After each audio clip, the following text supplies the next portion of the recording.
Hello friends, मैं विकास कुशवाहा आज आपके सामने लेके आया हूँ क्लास 9th का एक बहुत ही important chapter structure of atom.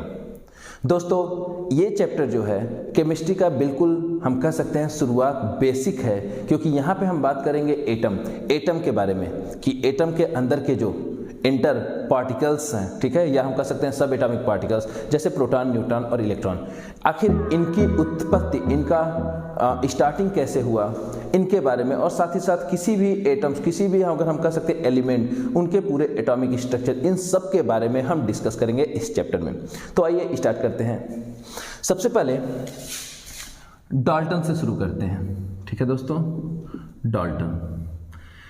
Dalton साहब ने क्या किया था? 1808 ईयर था 1808, और इन्होंने एक बहुत बड़ी बात बोल दी। वो बात क्या था दोस्तों, आपको पता होगा। इन्होंने बोला था कि एटम्स जो होते हैं, ठीक है, एटम इज अ स्मॉलेस्ट, छोटी से छोटी, इज अ स्मॉलेस्ट इनडिविजिबल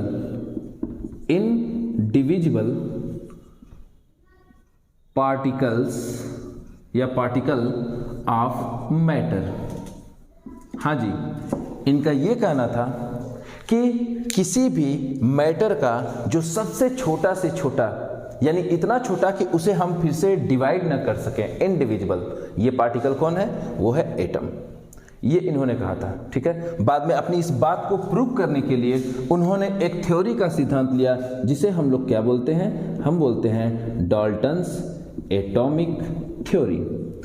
इस थ्योरी का इन्होंने सहारा लिया इस बात को प्रूव करने के लिए, ठीक है भाई। बोला होगा बड़े साइंटिस्ट हैं, तो हमें कुछ इस पे क्वेश्चन नहीं करना चाहिए, लेकिन आगे चलने पे कुछ बातें सामने आई।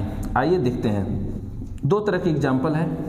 पहला यह है दोस्तों कि अगर हम एक कॉम को, एक कंघी को क्या करते हैं? रब करते हैं, ठीक है, या हम ऐसे कह सकते हैं एक कंघी को अगर हम अपने ड्राई हेयर के पास ले जाते हैं, तो ऑटोमेटिक हम क्या पाते हैं कि ये जो कंघी है, ये जो कॉम्ब है, ये ड्राई एयर को अपनी तरफ अट्रैक्ट करता है ना। हाँ जी, तो अगर हम देखते हैं, पहला एग्जाम्पल है कॉम्ब का, कॉम्ब, और साथ ही साथ किसका? ड्राई एयर का, ड्राई हेयर, ठीक है। इनका हम एक एग्जांपल देखते हैं। ये ऑटोमेटिक इनकी तरफ क्या होते हैं? अट्रैक्ट होते हैं, ये आप सबको पता ही होगा। और दूसरा ऐसा ही एक और एग्जांपल हम लेते हैं, ग्लास रॉड की बात करते हैं, ठीक है दोस्तों। ग्लास रॉड, अगर हम ग्लास रॉड यानी शीशे के रॉड की बात करते हैं, जब हम इनको रब करते हैं किसके साथ? सिल्क क्लॉथ के साथ। इसको जब हम रब करते हैं किसके साथ? Rubbed with silk cloth, silk कपड़े के साथ रब करते हैं, और फिर जब हम इसे किसी बैलून, इन्फ्लेटेड बैलून के पास ले जाते हैं, ठीक है दोस्तों, बैलून के पास ले जाते हैं, तो हम क्या पाते हैं कि ये ऑटोमेटिक जो है बैलून इनकी तरफ अट्रैक्ट होने लगता है, ठीक है। यहाँ पे कुछ सोचने वाली चीजें आती हैं। सोचने वाली चीजें क्या आती हैं दोस्तों? ये सोचने वाली चीज ये आती है कि अगर ये अट्रैक्ट होते हैं तो अट्रैक्ट क्यों होता है? सिंपल सा भाई फार्मूला है, आप सबको भी पता होगा कि इनके अंदर कुछ इलेक्ट्रिक चार्ज है, और इलेक्ट्रिक चार्ज की ये खासियत होती है कि जो अनइलेक्ट्रिक चार्ज या अनचार्ज जो बॉडी होती हैं उनको ये अपनी तरफ अट्रैक्ट करती हैं, ठीक है। हाँ जी, यहीं पे बस इतना सी बात है। ये अट्रैक्ट क्यों करती है? क्योंकि इनके अंदर कोई चार्ज होगा। यहाँ पे चार्ज किसके अंदर है? कॉम्ब के अंदर। और यहाँ पे चार्ज किसके अंदर है? ये ग्लास रॉड के अंदर। तो कुछ ना कुछ चार्ज तो जरूर होगा, और ये चार्ज है जो अनचार्ज जो भी पार्टिकल्स होंगे उनको अपनी तरफ अट्रैक्ट करेंगे, ठीक है दोस्तों। हाँ जी, तो अब हम बात करते हैं, अगर ऐसा है तो ये कॉम्ब और ये ग्लास रॉड, ये दोनों किससे बने हैं? ये कॉम्ब और ये ग्लास रॉड, ये दोनों क्या हैं? ये दोनों एक तरह के मैटर हैं। Matter, what is the matter? Matter का मतलब ये होता है कि कोई भी पदार्थ का मतलब इसके अंदर छोटे छोटे एटम से मिलके मैटर बनता है। मैटर, ये कॉम्ब और ग्लास रॉड क्या है? ये मैटर है। और मैटर किससे मिलके बनता है? मैटर का मतलब इसके अंदर एटम्स होंगे, ठीक है दोस्तों। मैटर का मतलब कोई भी, दुनिया में कोई भी चीज है, कोई भी चीज जो कि एक जिसका अपना कुछ मास होता है, जो कि एक थोड़ा सा स्थान घेरता है, वॉल्यूम होता है, उसी को हम बोलते हैं मैटर। तो अगर ये मैटर है तो मैटर के अंदर एटम्स होंगे, ठीक है दोस्तों। अब मैंने बोला कॉम्ब और ग्लास रॉड के अंदर कुछ इलेक्ट्रिक चार्ज होगा, तभी तो ये अनचार्ज बॉडी को अपनी तरफ अट्रैक्ट करता है, यानी ये मैटर के अंदर कुछ चार्ज होगा, इलेक्ट्रिक चार्ज, और मैटर के अंदर चार्ज होगा, इसका मतलब एटम्स के अंदर चार्ज होगा, और एटम्स के अंदर चार्ज होगा यानी कि एटम्स के अंदर कुछ न कुछ ऐसे पार्टिकल्स हैं जो कि इलेक्ट्रिकली चार्ज हैं। तो फिर भाई ये तो गलत साबित हुए। जी हाँ दोस्तों, और इस तरह से ये डाल्टन्स का जो सिद्धांत था, डाल्टन का सिद्धांत या डाल्टन्स एटॉमिक थ्योरी, इनकी इस बात पे एक क्वेश्चन मार्क लग गया कि क्या वाकई एटम में सबसे ज्यादा स्मॉलेस्ट है? जी नहीं, एटम सबसे ज्यादा स्मॉलेस्ट नहीं है। और वैसे भी आगे बहुत सारे क्वेश्चन मार्क्स लगे और फाइनली ये तय किया गया कि ये स्मॉलेस्ट नहीं है। तो बाद के साइंटिस्ट ने क्या किया कि एक्सपेरिमेंट के द्वारा ये पता लगाया कि हाँ, कुछ सब एटॉमिक पार्टिकल्स होते हैं। सब एटॉमिक पार्टिकल्स, उनका नाम उन्होंने दिया, सब एटॉमिक पार्टिकल्स की बात करते हैं तो उसका नाम इन्होंने दिया था क्या? सब atomic particles, proton, electron and neutron. ठीक है दोस्तों, तो इस चैप्टर का हमारा मेन उद्देश्य क्या है कि इसमें हमें इन्हीं सब एटॉमिक पार्टिकल्स के बारे में पढ़ना है। तो दोस्तों सबसे पहले हम बात करते हैं इलेक्ट्रॉन की। ठीक है, इलेक्ट्रॉन की खोज, यानी हमें सबसे पहले पढ़ना है डिस्कवरी ऑफ इलेक्ट्रॉन, या इसे हम कह सकते हैं स्टडी ऑफ कैथोड रेज। इसका एक और नाम है कैथोड रेज। कैथोड रेज क्यों? क्योंकि ये कैथोड रेज के द्वारा ही, मतलब कैथोड से निकलने वाली ये किरणें हैं जो कि इलेक्ट्रॉन कहलाती हैं। मतलब ये एक तरह का एक्सपेरिमेंट किया। किसने किया था? इनका नाम था जे टॉमसन। जी हाँ, जे टॉमसन। इन्होंने इस एक्सपेरिमेंट को किया था और इस एक्सपेरिमेंट के थ्रू इन्होंने इलेक्ट्रॉन के बारे में पूरा बिल्कुल सही से एक्सप्लेनेशन दिया। आइए जरा हम इसके बारे में बात करते हैं। सबसे पहले हमें जानना होगा ये डिस्चार्ज ट्यूब क्या है। What is discharge tube? ठीक है, तो दोस्तों डिस्चार्ज ट्यूब की अगर हम बात करें, डिस्चार्ज ट्यूब, तो डिस्चार्ज ट्यूब के बारे में अगर हम बात करते हैं तो डिस्चार्ज ट्यूब जो है एक तरह का ये ग्लास का ट्यूब है।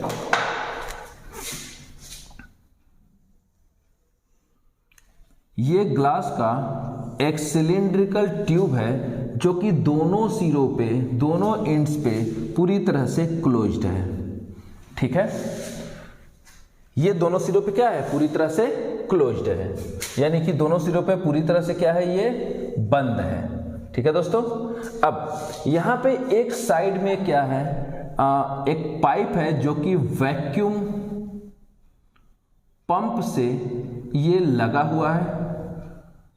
इसका काम क्या है? इसका काम है कि अंदर से, यानी अंदर से एयर या गैसेस, इस ट्यूब के अंदर से जो भी एयर हैं, गैसेस हैं, जो भी हैं, इनको क्या करना? सक करके बाहर की तरफ निकालना। इनको सक करके बाहर की तरफ निकालना। ठीक है दोस्तों, तो ये क्या हो गया? ये आपका है वैक्यूम पंप, जिसका काम है एयर को सक करके बाहर की तरफ निकालना।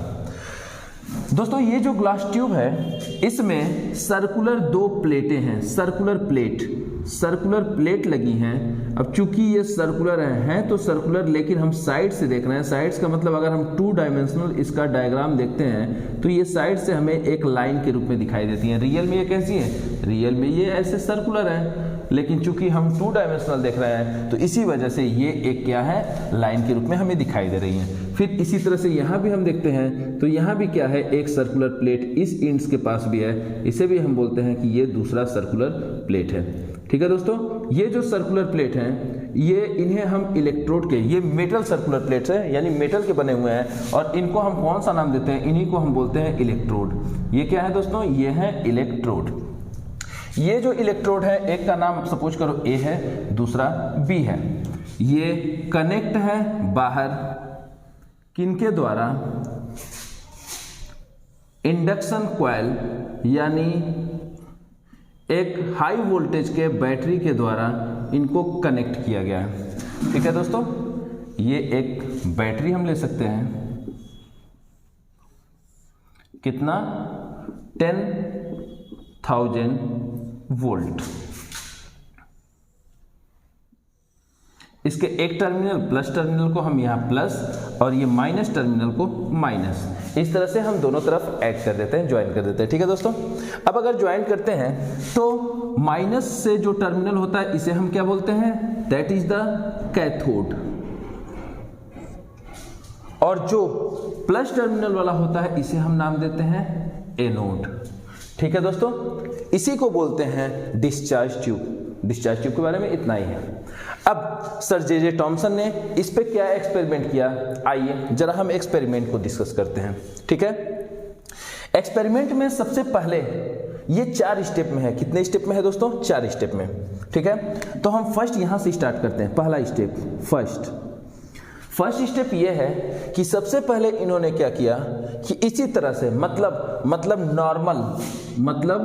नॉर्मल एयर, यानी कि जो प्रेशर है अंदर का वो नॉर्मल ही है, किसी तरह का कुछ भी शक नहीं किया, और इसी नॉर्मल एयर पे, नॉर्मल प्रेशर पे इन्होंने क्या किया, इस 10,000 वोल्ट बैटरी को इन्होंने ऑन कर दिया, यानी कि इसके अंदर से करंट को फ्लो कराया। कहां पे, एट नॉर्मल एयर या नॉर्मल प्रेशर भी हम कह सकते हैं। ठीक है, और ऐसे पे जब इन्होंने कहा नॉर्मल प्रेशर, जब इन्होंने इसके अंदर से करंट को पास किया तो नो फ्लो ऑफ करंट, तो किसी तरह का कुछ भी चेंजेज नहीं आया इस डिस्चार्ज ट्यूब के अंदर, कुछ चेंज नहीं आया, मतलब ना लाइट ग्लो किया ना कुछ किया, कुछ भी अंतर ही नहीं आया।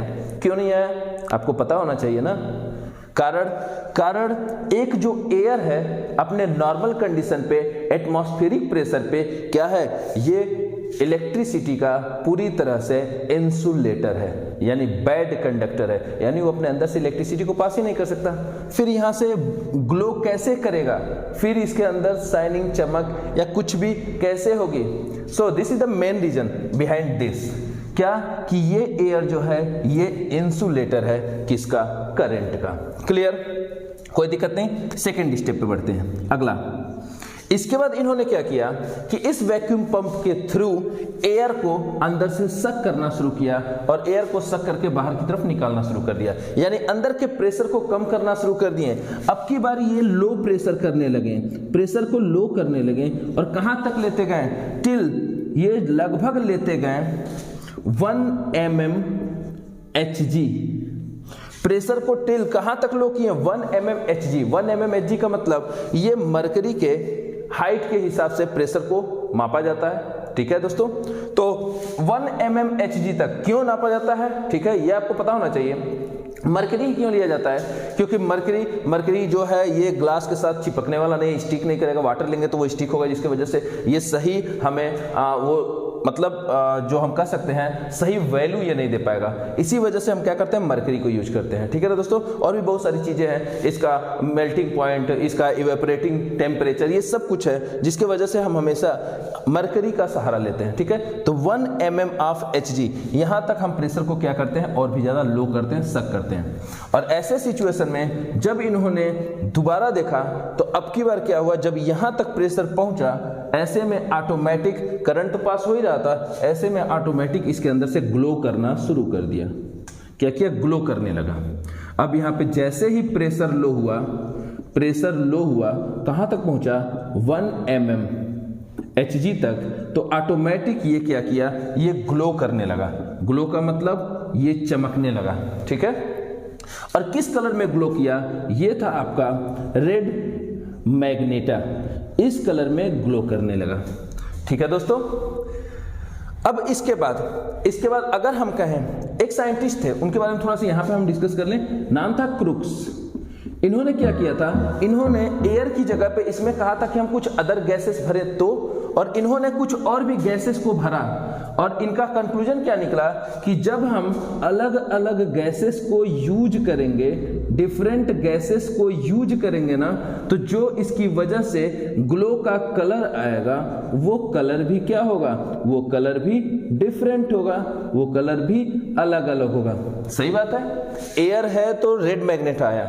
अगर यहां पे हम क्या करें, नियॉन गैस भर दें, नियॉन, तो ऐसे सिचुएशन में जो हमारा कलर होगा वो रेड मैग्नेटा नहीं होगा, बल्कि ये होगा रेडिश ब्राउन। ठीक है दोस्तों, रेडिश ब्राउन, यानी जो भी गैस इसके अंदर होगा उसी के हिसाब से ये कलर आएगा। और सबसे पहले इसके बारे में बात किसने कहा था? क्रुक्स ने। ठीक है, इसी वजह से इस डिस्चार्ज ट्यूब को एक और नाम बोला जाता है, इसका एक और नाम है और वो नाम क्या है?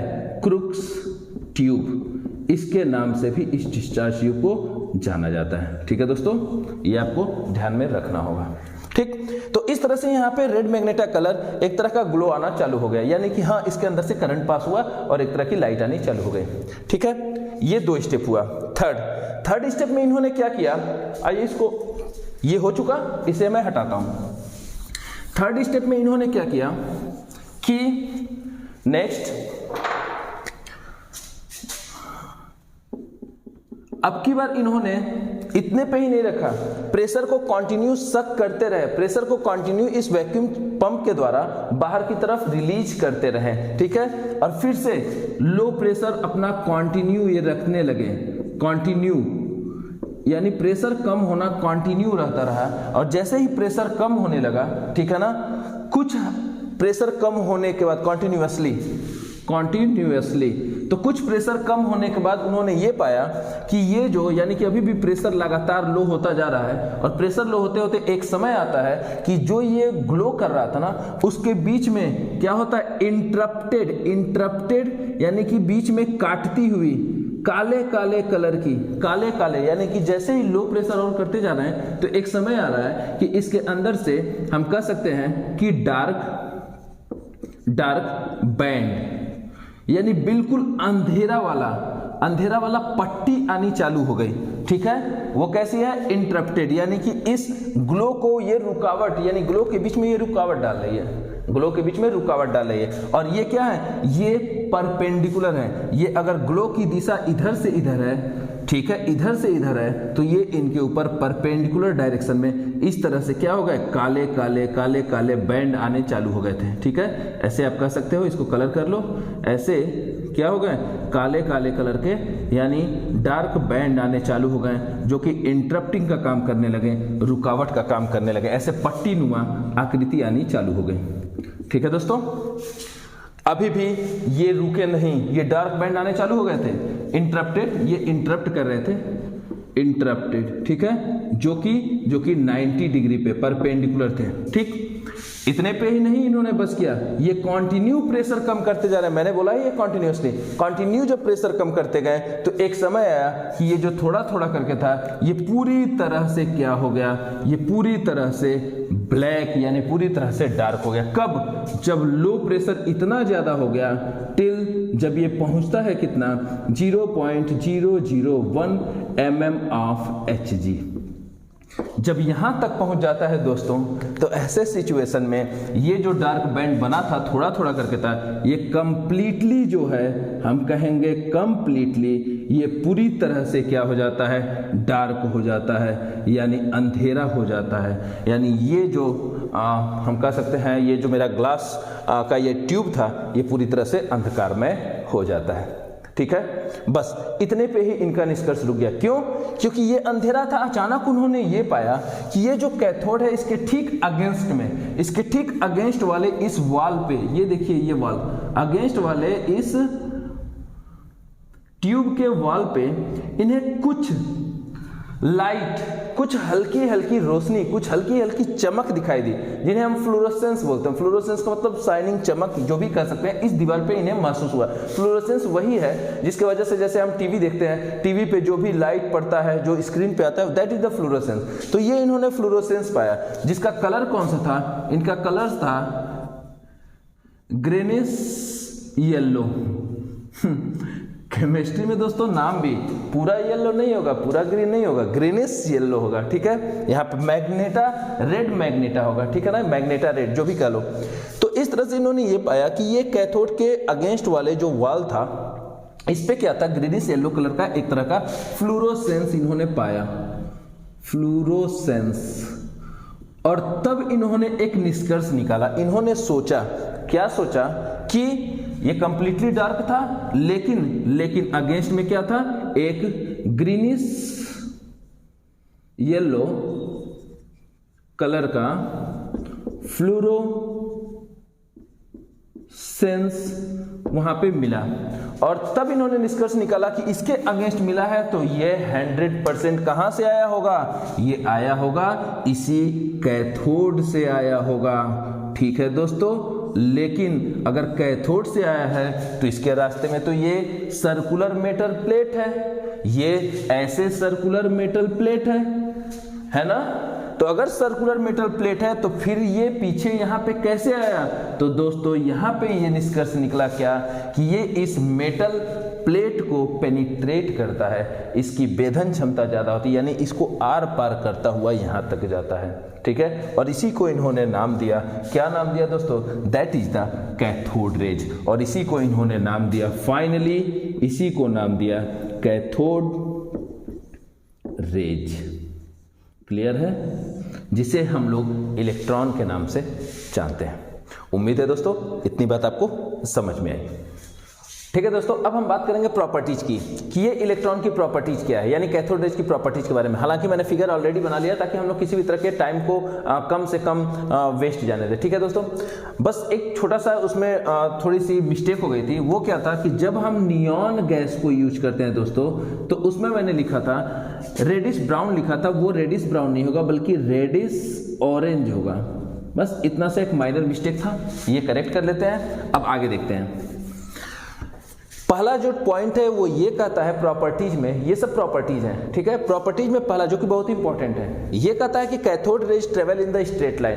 दोस्तों इसमें क्या करते हैं, ये है कैथोड यानी निगेटिव, ये है प्लस पॉजिटिव यानी कि एनोड। ठीक है दोस्तों, तो इस एनोड पे हम एक कह सकते हैं कि एक घूमने जैसा एक लाइट, ठीक है, मतलब एक कुछ में बीच में कोई एक ऑब्स्ट्रक्ट, एक बाधा डाल देते हैं। बाधा, ये कोई जरूरी नहीं है ऐसा ही होना चाहिए, कुछ भी लगा सकते हो। ठीक है, ये एक बाधा लगा देते हैं और हम ये पाते हैं कि जब ये कैथोड रेज यानी कि जब हम 10,000 वोल्ट के साथ इसे जोड़ते हैं, तो जब कैथोड रेज निकलती है, यहाँ फ्लोरोसेंस होता है, तो हम ये पाते हैं कि इसकी कुछ परछाई, एक शैडो यहाँ पे बनता है। वो यही बनता है, इधर नहीं बनता, इधर नहीं बनता, बिल्कुल सामने बनता है, फ्रंट पे बनता है। इसका मतलब क्या, इसका मतलब कैथोड रेज है वो हमेशा एक स्ट्रेट लाइन में ट्रेवल करती है, बिल्कुल सीधे जाती है, तभी तो इसका इमेज जो है, जो शैडो बनाया वो सामने बनाया। ठीक है, नेक्स्ट सेकेंड पॉइंट कहता है it is made up of matter particles. Matter particles का मतलब सपोज करो जैसे लाइट है, लाइट हमारे ऊपर पड़ता है, क्या हमें चोट देता है, जी नहीं। लेकिन अगर हम बाइक चलाते हैं, अगर हवा चलता है, तो कभी कभी हवा, धूल, ये सब हमसे टकराती है, इसका मतलब उसमें कुछ मैटर पार्टिकल्स है, तभी तो हमसे टकरा रहे हैं। लेकिन ये लाइट हमारे ऊपर पड़ती है, तो ये हमारे ऊपर किसी तरह का कोई चोट नहीं देती। तो यहाँ पे कहता है मैटर पार्टिकल्स, मतलब ये है कि जब ये कैथोड रेज निकलती है, तो बीच में हमने एक लाइट पैडल व्हील, एक बहुत ही हल्का सा पैडल व्हील लगा दिया, और हम ये पाते हैं कि ये कैथोड रेज जैसे इसके साथ स्ट्राइक करती है, ये स्ट्राइक होने के बाद इसको क्या करती है, रोटेट कर देती है। रोटेट करती है का मतलब ये हुआ कि इस रेज के अंदर कुछ न कुछ मैटर पार्टिकल्स हैं, कुछ कण हैं, कुछ पार्टिकल्स हैं जो टकराते हैं और इसको प्रभावित करते हैं। ठीक है दोस्तों, आई होप आपको समझ में आ रहा होगा मेरी बात।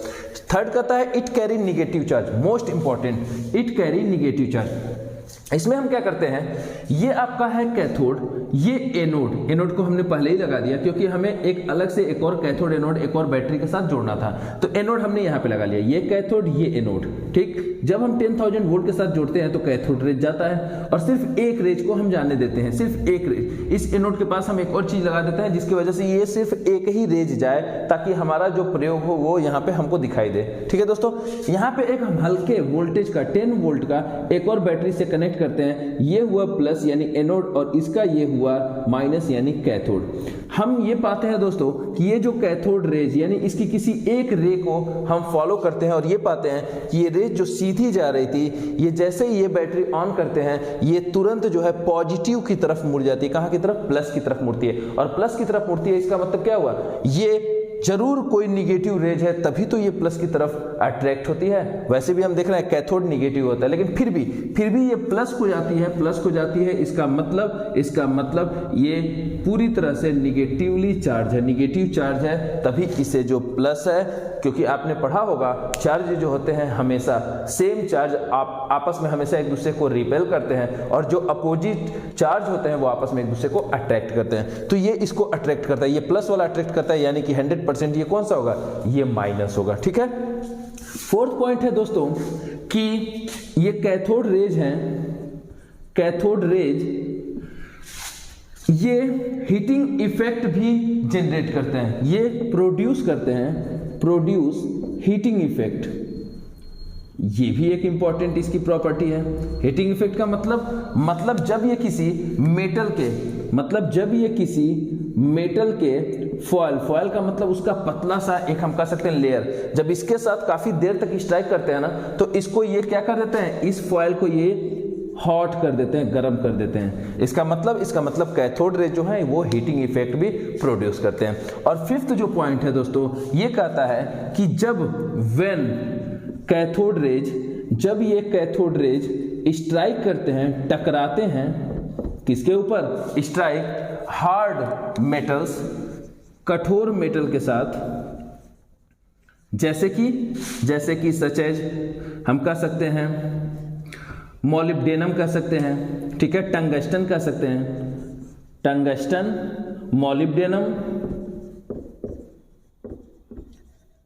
मॉलिब्डेनम ETC, जब इनके साथ ये टकराते हैं ना, तो ये क्या करते हैं, दे प्रोड्यूसेस एक्स रेज, तो ये एक्स रे भी प्रोड्यूस करती हैं। एक्स रे के बारे में आपको पता ही होगा, इनकी वेधन क्षमता यानी इनकी पेनेट्रेटिंग पावर काफ़ी हाई होती है। ठीक है दोस्तों, तो ये इनकी कुछ इंपॉर्टेंट प्रॉपर्टीज है जो कि काफ़ी इंपॉर्टेंट है, ये भी आपको ध्यान रखना होगा। आइए दोस्तों, अब हम बात करते हैं चार्ज एंड मास के बारे में। सबसे पहले तो ये हमें देखें इलेक्ट्रॉन, फाइनल हमारा एक इलेक्ट्रॉन का डिफिनीशन तो यहाँ पे प्राप्त होता है। इलेक्ट्रॉन का डिफिनीशन क्या होता है दोस्तों, कि अभी हमने देखा ये कौन सा चार्ज था, तो ये निगेटिवली चार्ज था, ठीक है, तभी तो पॉजिटिव की तरफ अट्रैक्ट हो रहा था। तो हम कहेंगे कि निगेटिवली चार्ज्ड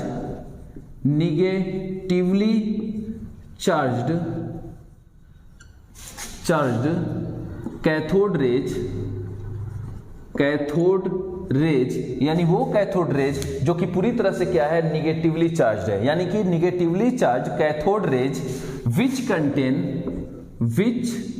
कंटेन जो अपने अंदर रखा है, क्या रखा है दोस्तों, विच कंटेन मैटेरियल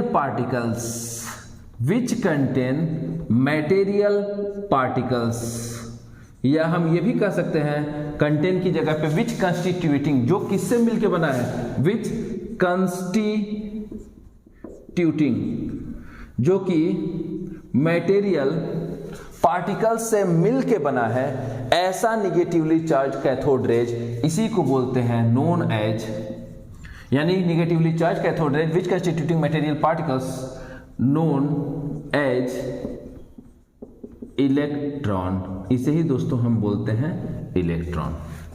इसका एक और डिफिनीशन है, वो डिफिनीशन के लिए ये फर्स्ट डिफिनीशन, और सेकंड डिफिनीशन के लिए हम थोड़ा सा स्पेस छोड़ते हैं, क्योंकि सेकंड डिफिनीशन जो होगा वो हम यहां से निकालेंगे आगे कुछ चीजें देखने के बाद।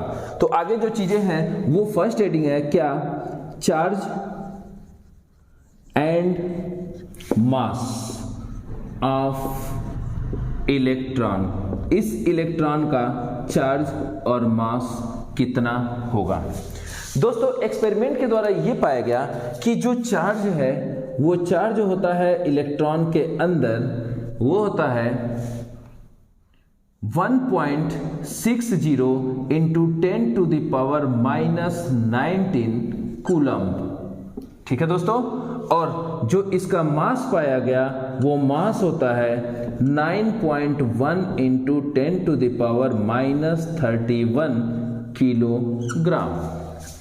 दोस्तों ये मास इतना कम होता है, ये 9.1 इंटू 10⁻⁻31, ये मास इतना लो होता है, ये अप्रॉक्स होता है, नियरली, लगभग ये किसके बराबर है, नियरली ये हाइड्रोजन के 1 एटम, हाइड्रोजन के 1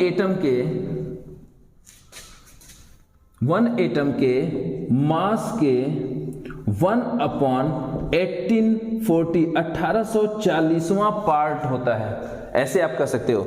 ये जो इसका मास होता है वो इतना कम होता है कि वो लगभग किसका? हाइड्रोजन। हाइड्रोजन हमने क्यों लिया दोस्तों? हाइड्रोजन सबसे छोटा पार्टिकल, सबसे छोटा एलिमेंट हाइड्रोजन ही है। तो हाइड्रोजन के एक एटम का जो मास होता है ना, उसका भी 1/1840 पार्ट ये होता है 9.1 × 10⁻³ यानी कुल मिला के हम इसे क्या कह सकते हैं? हम इसको नेग्लिजिबल भी कह सकते हैं। नेग्लिजिबल यानी कि नगण्य, यानी इसे हम अप्रॉक्स 0 भी मान सकते हैं। जी हाँ दोस्तों, जब भी हम पूरे स्ट्रक्चर को पढ़ेंगे तो हमेशा हम इलेक्ट्रॉन के मास को 0 ही लेके चलेंगे, क्योंकि इसका वैल्यू रखना किसी तरह का कोई मतलब लॉजिक बनता नहीं है, ठीक है। और ये होता है इसका चार्ज। ये चार्ज दोस्तों ये सबसे स्मॉलेस्ट चार्ज होता है 1.6 × 10⁻19। ये चार्ज सबसे स्मॉलेस्ट है और इसी वजह से इसको नाम दिया गया है क्या? 1 यूनिट चार्ज। इसी वजह से इस चार्ज को नाम दिया गया है कितना? 1 यूनिट चार्ज। ठीक, तो अगर फिर से सुन लो आप कि चार्ज और मास ऑफ इलेक्ट्रॉन की बात करते हैं। चार्ज होता है 1.6 × 10⁻19 कूलम, जो कि सबसे स्मॉलेस्ट होता है और इसी वजह से इसे 1 यूनिट चार्ज भी बोलते हैं। और अगर हम बात करते हैं मास होता है 9.1 × 10⁻31 kg, जो कि लगभग हाइड्रोजन के 1 एटम के मास के 1/1840 पार्ट होता है। और इसी वजह से ये इतना कम होता है कि इसे हम नेग्लिजिबल यानी कि 0 भी मान सकते हैं। और पूरे एटॉमिक स्ट्रक्चर के चैप्टर में हम जहां भी इलेक्ट्रॉन के मास की बात करते हैं ना, तो वहां पे हम इसके मास को 0 ही लेके आगे बढ़ेंगे। ठीक है दोस्तों, तो यहां पे हम बात करते हैं इसका सेकेंड डिफिनेशन। सेकेंड डिफिनेशन हम क्या लिख सकते हैं कि इलेक्ट्रॉन इज सब एटॉमिक पार्टिकल्स, इलेक्ट्रॉन इज सब atomic particles which carry 1 unit negative charge. Negative charge क्यों? क्योंकि हम पहले ही देख चुके हैं कि इसका चार्ज कौन सा होता है? इसका चार्ज निगेटिव होता है। ठीक है, तो electron is that subatomic particles, or we can say electron is subatomic particles which carry 1 unit negative charge and which mass is nearly 1/1840th part of 1/1840th mass of 1 atom of hydrogen. ठीक है दोस्तों, यानी अगर electron की definition की बात होती है तो हमने यहां पे दो डिफिनेशन दिखाया। आप दोनों में से कुछ भी बोलोगे वो पूरी तरह से सत्य है। पहला निगेटिवली चार्ज, कोई आपसे पूछता है what do you mean by electron, electron को डिफाइन कीजिए, तो आप बोलोगे negatively charge cathode rays which constituting the material particles known as the electron. बिल्कुल सही है। और दूसरा कहते हैं इलेक्ट्रॉन वो सब एटॉमिक पार्टिकल्स है जो कि 1 यूनिट निगेटिव चार्ज को कैरी करता है और जिसका मास होता है वो लगभग हाइड्रोजन के एक एटम के 1/1840th मास के बराबर होता है। ठीक है दोस्तों, तो ये पूरा मेरा इलेक्ट्रॉन का डिफिनेशन कंप्लीट होता है। अब हमें क्या पढ़ना है? अब हम बात करेंगे किसके बारे में? प्रोटॉन के बारे में। ठीक है दोस्तों, आइए अब प्रोटॉन को देखते हैं। तो दोस्तों अब हम डिस्कस करते हैं किसके बारे में? ये है प्रोटॉन। ठीक है, यानी एनोड रेज। तो discovery of proton and study of, या हम कह सकते हैं study of the anode rays, इनके बारे में हम देखते हैं। तो इसकी खोज किसने की थी दोस्तों? प्रोटॉन की खोज की थी गोल्डस्टीन ने, और इनका जो एक्सपेरिमेंट था सेम वही डिस्चार्ज ट्यूब जो कि जे थॉमसन ने किया था, बस इन्होंने एक थोड़ा सा इसमें निष्कर्ष निकाला। वो निष्कर्ष क्या था आइए देखते हैं। इन्होंने क्या किया था, देखिए आप, एनोड को अब उन्होंने इधर ले लिया और ये है कैथोड, ये एनोड है प्लस और ये है कैथोड माइनस। ठीक है, कैथोड को इन्होंने परफोरेटेड ले लिया। परफोरेटेड का मतलब ये है कि एक ऐसा प्लेट लिया है जिसके बीच में कुछ होल बने हुए हैं। क्या हुए हैं? होल। परफोरेटेड का मतलब है होल्स बने हुए हैं। ठीक है, छेद बने हुए हैं। क्यों? क्योंकि हमने उसमें देखा था कैथोड रेज तो आसानी के साथ क्या कर रहे थे, वो तो इस एनोड को पार कर ले रहे थे, जिसके वजह से ये फ्लोरोसेंस बना रहे थे। कैथोड की वेधन क्षमता ज्यादा थी, यानी कि हम कह सकते हैं कि इनकी पेनेट्रेटिंग पावर ज्यादा थी। लेकिन हो सकता है एनोड से भी निकल रहा हो, लेकिन वो उस ग्लास पे टकरा ना रहा हो, जिसकी वजह से फ्लोरोसेंस नहीं उत्पन्न हो रहा है। ग्लास से टकराएगा तो फ्लोरोसेंस होगा, ठीक है ना। तो इसी वजह से इनके मन में ये डाउट था, और इस डाउट को दूर करने के लिए इन्होंने क्या किया, कैथोड को इन्होंने परफोरेटेड यानी होल्स वाला कैथोड लिया, ठीक है। सेम प्रोसीजर को उन्होंने अपनाया। इन्होंने क्या किया, प्रेशर को काफी कम किया, प्रेशर को लो प्रेशर किया, जैसा कि उसमें था, कितना था 0.001 mm ऑफ Hg, क्लियर है। इतना प्रेशर लिया और ऐसे में इन्होंने पाया क्या कि सेम वही प्रोसीजर जो कि जे टॉमसन खोज के गए थे, क्या कि ये है आपका कैथोड से निकलने वाली रेज, जिन्हें हम क्या बोलते हैं, कैथोड रेज। कैथोड, ये कैथोड है, कैथोड से रेज निकल रही है, ये तो निकलेगी ही, जो कहां बनेगी, जो बनाएगी इधर, जो कि इसको पूरी तरह से पेनिट्रेट करते हुए यहां पे फ्लोरोसेंस बना रही थी। किस कलर की बना रही थी भाई, आपने देखा था मैग्नेटा रेड कलर की। सपोज करो ये स्क्रीन का नाम है E, और यहां पे जो फ्लोरोसेंस बन रहा था, ये फ्लोरोसेंस कौन सा था, मैग्नेटा रेड कलर का था, ठीक है दोस्तों। लेकिन इसमें इन्होंने एक चीज और नोटिस किया कि अब की बार ये जो एनोड है, इस एनोड के अगेंस्ट वाला जो दीवाल है, सपोज करो इसका नाम है F, इस दीवाल पे भी हल्का सा एक फ्लोरोसेंस दिखाई देता है।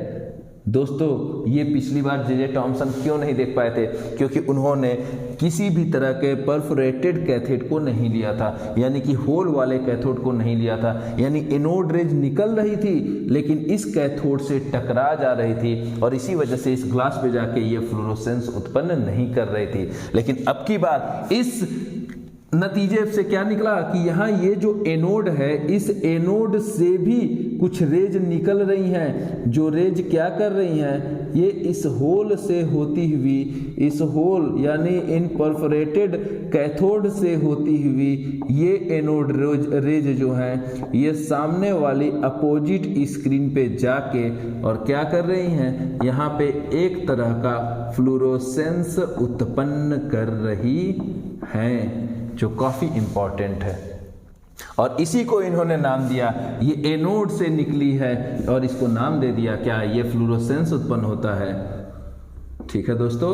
और इसको इन्होंने नाम दे दिया था एनोड रेज। क्यों, क्योंकि ये एनोड से निकलती है। थोड़ा सा बस मिस रह गए जे टॉमसन, काश उन्होंने एक बार ये भी कोशिश की होती तो इसका भी अगर खोज करने का मतलब पूरा श्रेय उन्हीं को मिला होता, ठीक है दोस्तों। तो इस तरह से गोल्डस्टीन ने ये एनोड रेज के बारे में इन्होंने ये पूरा मतलब इसी एक्सपेरिमेंट को परफॉर्म किया और एनोड रेज का इन्होंने खोज किया। अब आइए अगर हम इसकी प्रॉपर्टीज के बारे में बात करें, इसके बारे में हमें ज्यादा बात करने की जरूरत नहीं, क्योंकि पहला लास्ट में हमने कैथोड के बारे में जो भी एक्सपेरिमेंट बताया था, सेम एक्सपेरिमेंट इसमें भी करना है, ठीक है। तो फालतू उनको हम ऐसे फिगर बना के उसमें टाइम वेस्ट करने से कोई फायदा नहीं। तो पहला क्या था कि ये भी क्या करते हैं, same travel in the straight line, ये भी स्ट्रेट लाइन में ट्रेवल करते हैं। सेकंड क्या था, सेकंड था कि ये भी मैटर पार्टिकल से मिलके बने होते हैं, ठीक है। यानी कि इसके अंदर भी they are formed by the matter particles से ये भी बने होते हैं। कौन, किसकी बात हो रही है, एनोड रेज की। एनोड रेज ये भी स्ट्रेट लाइन में जाते हैं, ये भी मैटर पार्टिकल्स को क्या करते हैं, उसी से बने होते हैं। थर्ड नंबर पे बस इसमें एक थोड़ा सा अंतर आता है, अंतर ये आता है कि वो निगेटिवली चार्ज था, निगेटिवली था। तो आप देखे थे उस एक्सपेरिमेंट में हमने बताया था कि ऐसे ये कैथोड निगेटिव ले लेते हैं, कैथोड रेज जा रहा था तो एक छोटा सा हम और बैटरी लगाए थे, और इस बैटरी के द्वारा हमने दो और यहाँ पे इलेक्ट्रोड लगा दिए थे, ठीक है दोस्तों। यहाँ पे अगर प्लस है, ये माइनस है, तो ये कैथोड जा रहा था, ये हल्का सा प्लस की तरफ मुड़ गया था। लेकिन इस एक्सपेरिमेंट में हमें क्या करना है, अब की बार इसको एनोड लेना है, और एनोड में ये एक्सपेरिमेंट सेम करते हैं। तो हम ये पाते हैं कि ये एनोड जो जा रहा था सीधा, वो अब की बार कहाँ, इस निगेटिव की तरफ मुड़ता है, ठीक है दोस्तों। बस इसमें इतनी सी अंतर है, यानी कि ये जो है निगेटिव की तरफ कब मुड़ता है, निगेटिव की तरफ मुड़ रहा है, यानी इसको निगेटिव अट्रैक्ट कर रहा है। क्यों कर रहा है, क्योंकि ये क्या है, तो इट कैरी पॉजिटिव चार्ज। बस इसमें एक इतनी सी ये अंतर है, ठीक है दोस्तों। तो अगर इसके प्रॉपर्टीज की बात करते हैं तो ये कैरी क्या करता है, पॉजिटिव चार्ज को कैरी करता है, ठीक है। उम्मीद है आपको मेरी ये बात समझ में आई होगी। अब आइए हम जरा इसके बारे में बात कर लेते हैं। इस एनोड रेज यानी ये जो एनोड रेज है इसकी चार्ज कितनी है, और साथ ही साथ हमें ये भी देखना है कि इनका मास कितना है, और उसके बाद इसका भी हम एक बढ़िया सा डिफिनीशन निकालते हैं, और उसी के साथ ये एनोड रेज यानी कि हम प्रोटॉन को भी यहीं पे फाइनल करते हैं, खत्म करते हैं।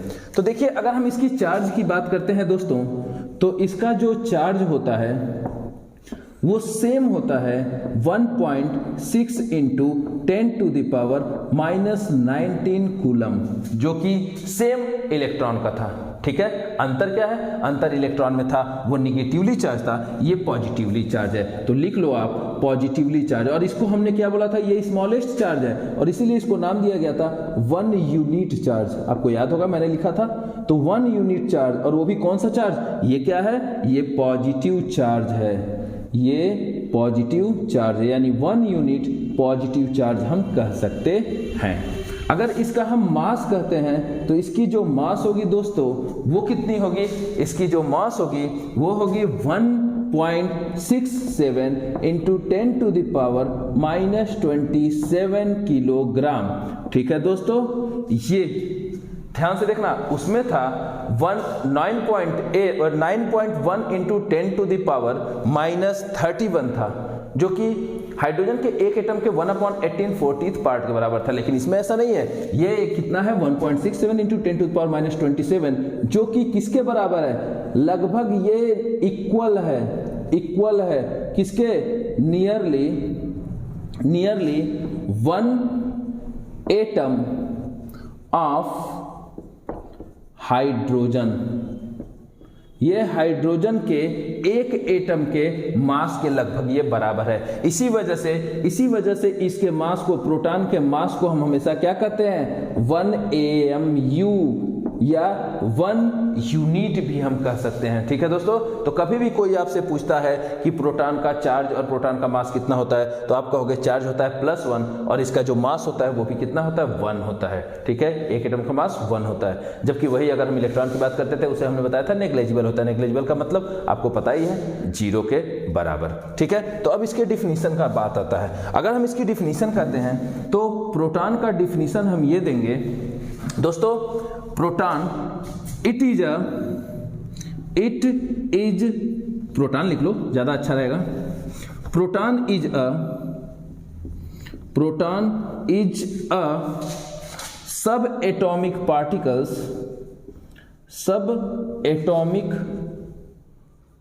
Particles proton is a subatomic particles which carry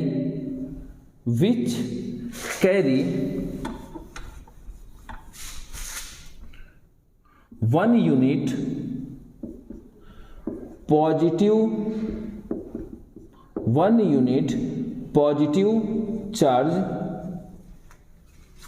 and which mass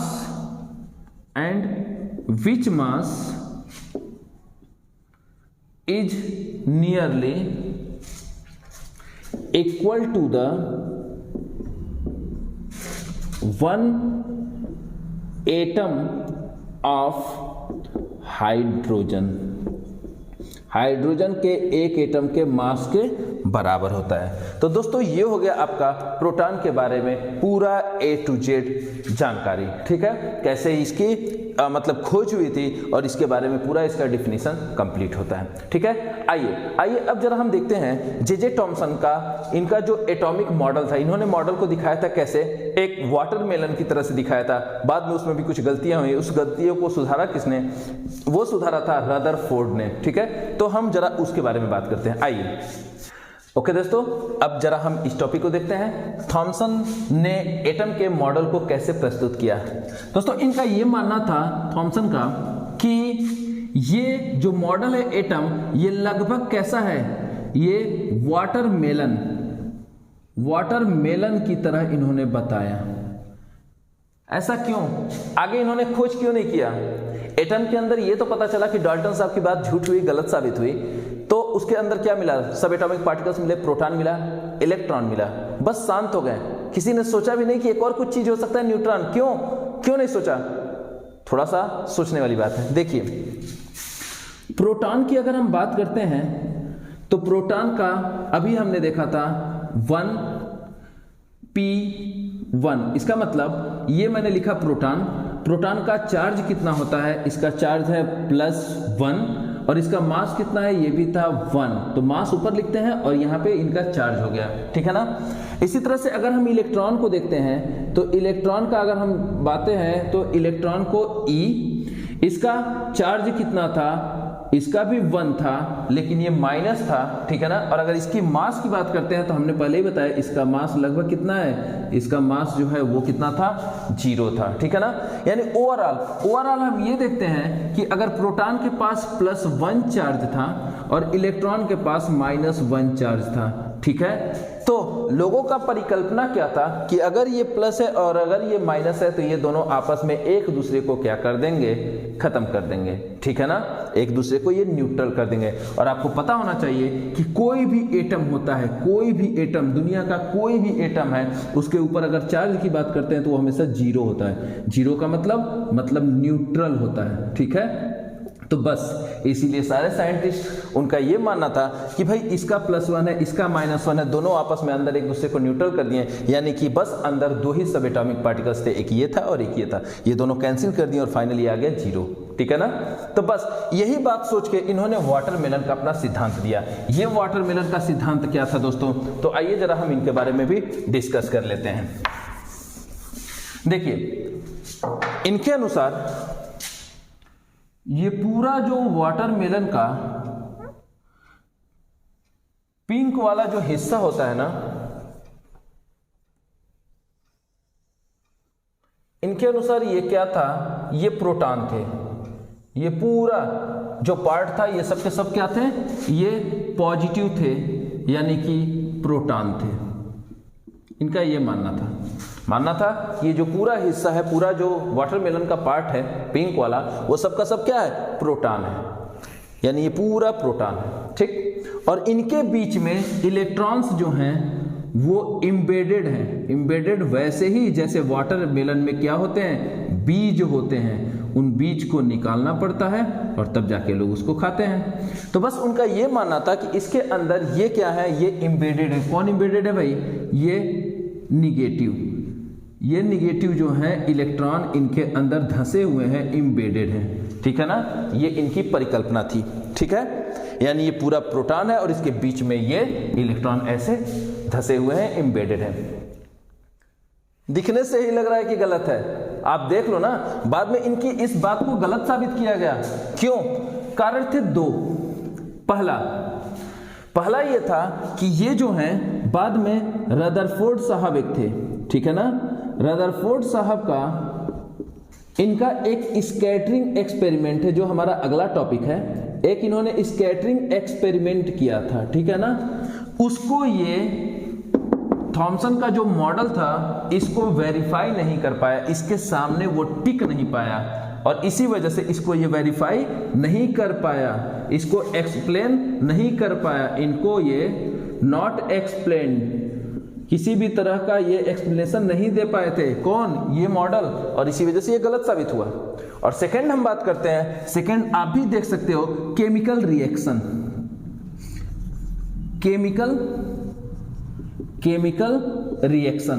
chemical reaction में इलेक्ट्रॉन्स जो होते हैं ना, इन इलेक्ट्रॉन्स की इन्वॉल्वमेंट,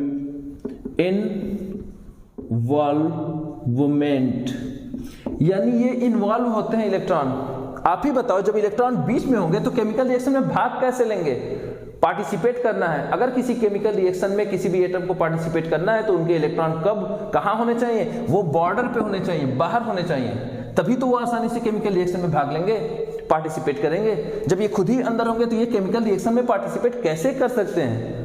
ये 2 रीजन थे जिनकी वजह से ये थॉमसन मॉडल पूरी तरह से क्या हो गए, कैंसिल हो गए, और तब जाके ये निष्कर्ष निकला कि ये सही नहीं है। ठीक है दोस्तों, तब आगे जो सही सिद्धांत लेके आया वो कौन थे? वो थे रदरफोर्ड्स स्कैटरिंग एक्सपेरिमेंट। ये एक्सपेरिमेंट इन्होंने किया था 19 1911 में, ठीक है, और यही सही साबित हुआ और इसी को आगे केमिस्ट्री की दुनिया में एक्सेप्ट कर लिया गया। तो दोस्तों फर्स्ट पार्ट को हम इतना ही पे बस रोकना चाहते हैं, बाकी जो इसके आगे के पार्ट्स होंगे वो सेकेंड पार्ट में, क्योंकि ये वाला पार्ट काफ़ी लंबा हो रहा है, आपको भी नोट्स बनाने में और पढ़ने में कुछ परेशानी हो सकती है। तो फिलहाल फर्स्ट पार्ट में इतना ही रहेगा, ठीक है। Thank you so much.